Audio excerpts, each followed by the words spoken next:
తగిన ప్రార్థన. యాకోబు 4:14. జీవము గల దేవా, జీవాధిపతి, నేటి ఉదయమున మమ్మును సజీవులుగా మేల్కొల్పిన నీ కృపకై స్తుతులు స్తోత్రములు చెల్లిస్తున్నాము. ప్రభువా, జీవితం చాలా అనూహ్యమైనది.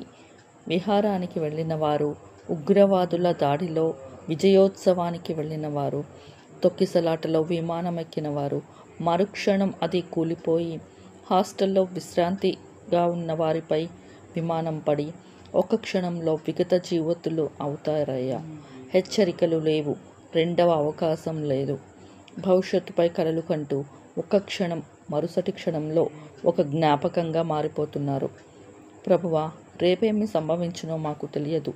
మా జీవము ఏపాటిది తండ్రి. మేము కొంతసేపు కనపడి అంతలో మాయమయ్యే ఆవిరి వంటి వారము. అయినా మాకు ఇంకా బతికుండే అవకాశం ఇచ్చారు. స్తోత్రములు. మీరిచ్చిన అవకాశాన్ని సద్వినియోగపరుచుకొని మా చేతులను శుభ్రము చేసుకొని మా హృదయములను పరిశుద్ధపరచుకొని మీ శరణు చేరి మీకు లోబడి ఎల్లప్పుడూ ఇతరుల పట్ల దయ, వినయం, ప్రేమతో జ్ఞాన హృదయము కలిగి మా దినములు లెక్కించుటకు మాకు నేర్పమని, రక్షించుటను నశింపచేయుటకును శక్తివంతమైన యేసుని పేరిట ప్రార్థిస్తున్నాము తండ్రి. ఆమేన్.